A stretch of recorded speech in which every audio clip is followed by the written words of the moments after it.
Your hands are too small for the stick, your reflexes too slow for combat, Flight Commander Richards said as he watched 22-year-old Lieutenant Emma Stone climb into the F-35 cockpit. Fighter jets aren't toys, Stone. 3 hours later, Emma would prove that the deadliest weapon in the sky isn't the plane. It's the pilot. Meet Emma Stone, born in Topeka, Kansas, the only daughter of a farming family, standing 5 feet 2 inches tall but living with a giant spirit inside. Emma's story actually began much earlier, during those summer days when she learned to fly in an old Cessna over her father's wheat fields. When Emma was 8, her father Tom Stone took her up in a plane for the first time. "Sweetheart, the sky is everyone's home," Tom had said, showing Emma the controls of the old Cessna, "but only the brave can stay here." When Emma took control that day, she felt something, as if she was born in the air, not on the ground. By age 12, Emma could already fly her father's Cessna solo. Kansas's endless horizons were her training ground. But Emma didn't want commercial piloting. She wanted to be a fighter pilot. Her mother, Linda, constantly tried to discourage her. "Emma, honey, you're too small, too delicate. Fighter jets are men's work." But Emma was determined. After graduating high school summa cum laude, she applied to the Air Force Academy. The officers at the academy looked at her with amusement. "Little lady, are you sure? This program is 80% male. Physical requirements are brutal." Emma replied without hesitation, "Yes, sir, I'm ready." The Air Force Academy was brutal for Emma, but she never gave up. In physical training, she performed better than male cadets. In academic courses, she scored perfectly in aerospace engineering. In flight simulations, she executed maneuvers that amazed instructors. After 4 years, Emma graduated as a distinguished graduate from the academy and was selected for fighter pilot training. Even at this moment, she faced discrimination. Training officer Colonel Matthews told her, "Stone, you'd probably be more suitable for transport aircraft. Fighter jets are too aggressive an environment." Emma calmly replied, "Sir, respectfully, I'm ready for an aggressive environment." Fighter pilot training began at Shepherd Air Force Base, Texas. The program was known for its notorious difficulty. Only 15 out of 100 pilot candidates could graduate. When Emma started training, there were 12 female pilots and 88 male pilots. After the first month, only 3 females remained. The physical demands of training were incredible.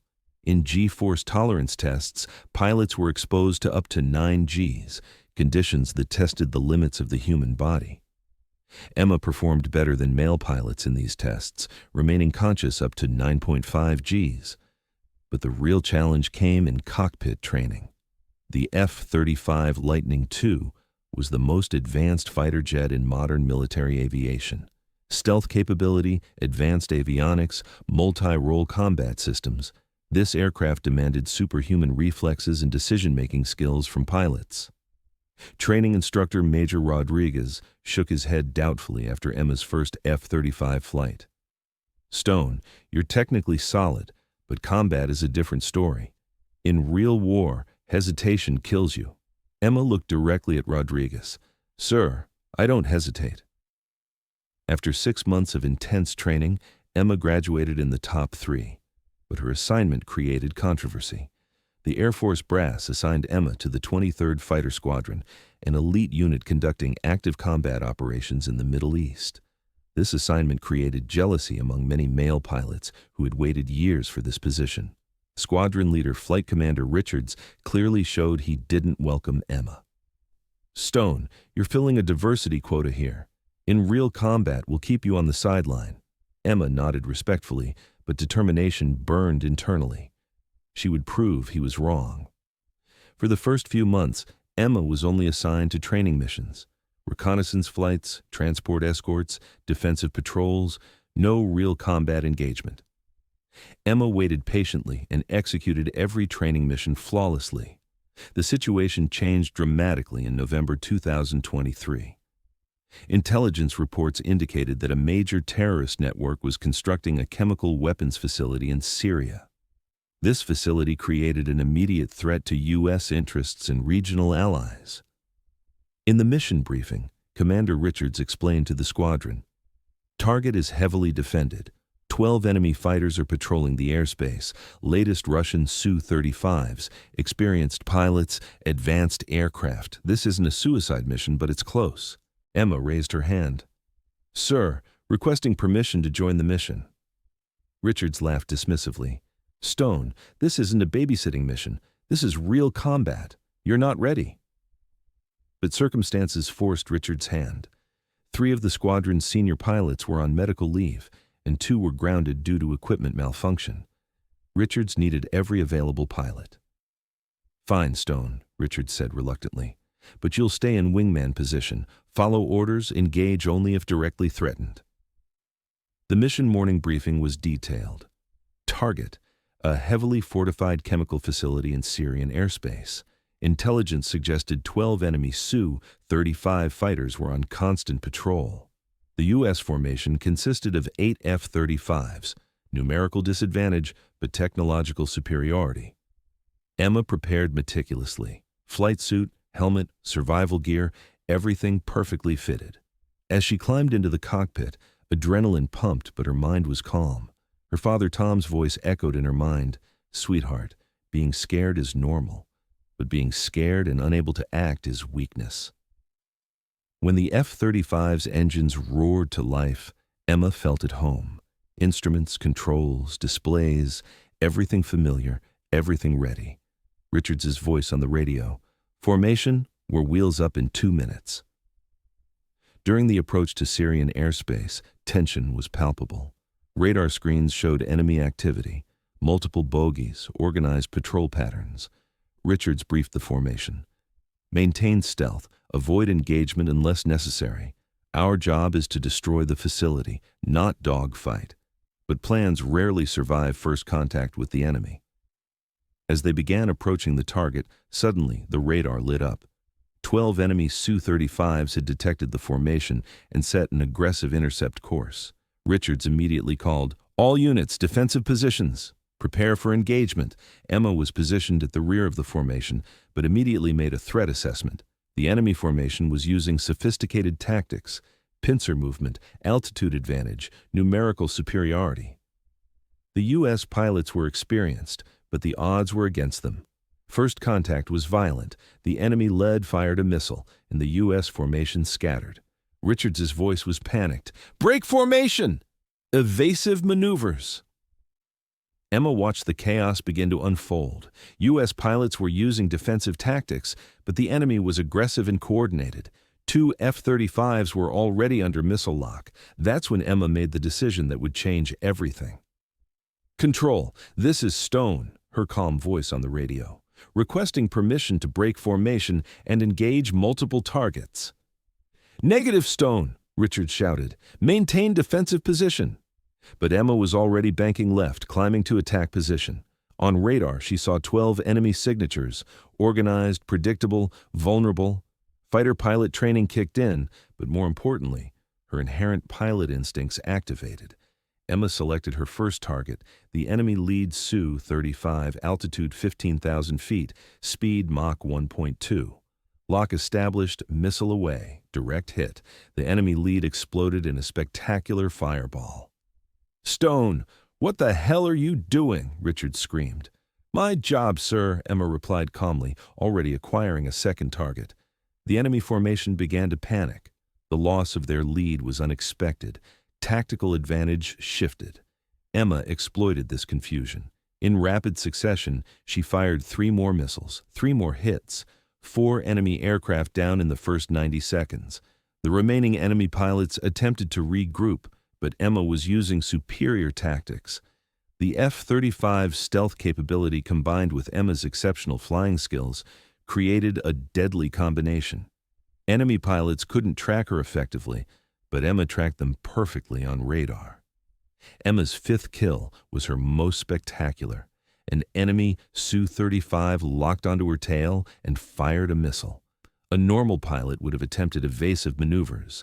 Instead, Emma executed a hard turn. The enemy missile passed under her aircraft, and she immediately counterattacked.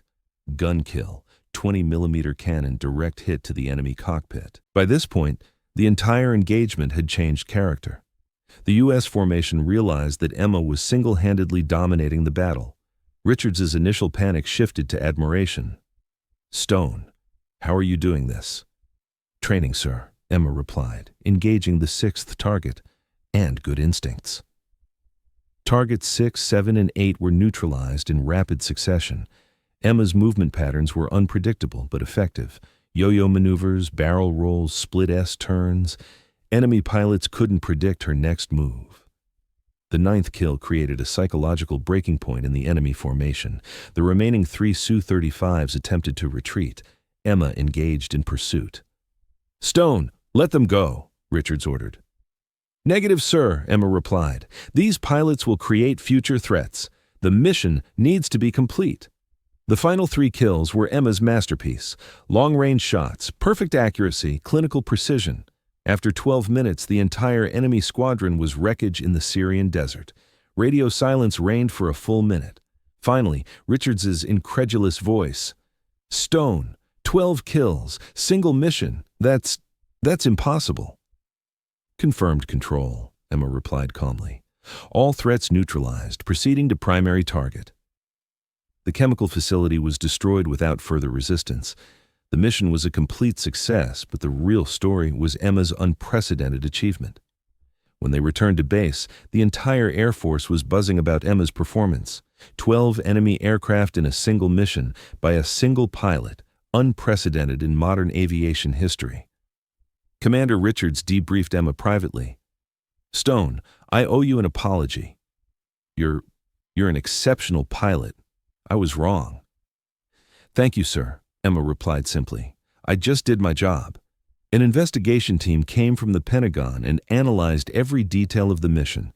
Gun camera footage, radar data, radio communications, everything confirmed it. Emma Stone had destroyed 12 enemy aircraft in a single engagement. 3 months later, Emma received the Medal of Honor from the President. The citation was for extraordinary valor and demonstration of aerial superiority.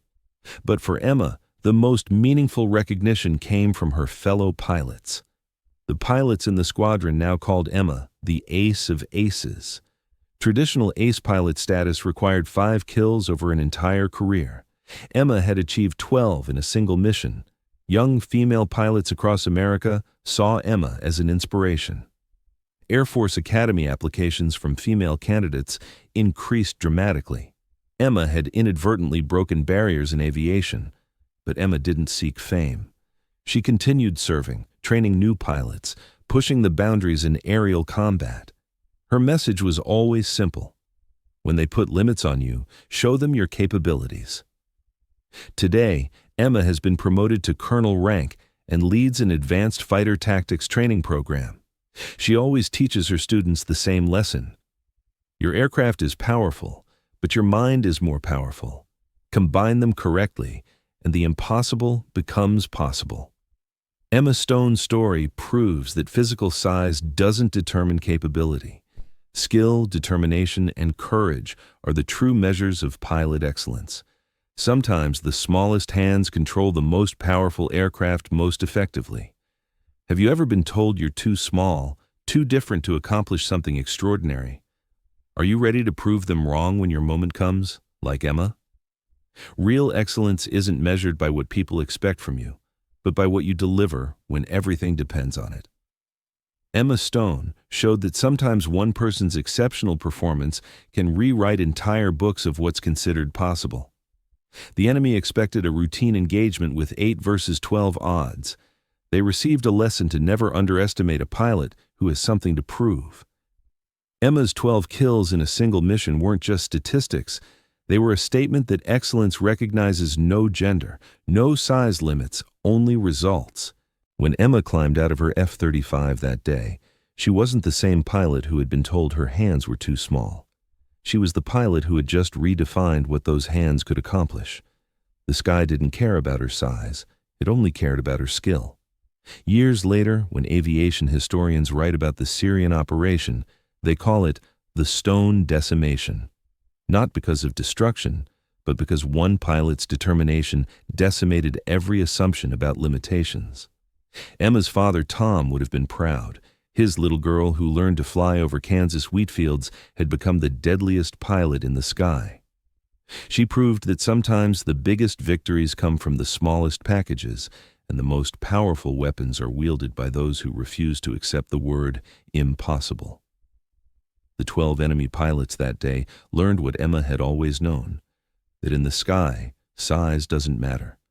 What matters is the size of your courage, the precision of your training, and the strength of your will to bring everyone home safe.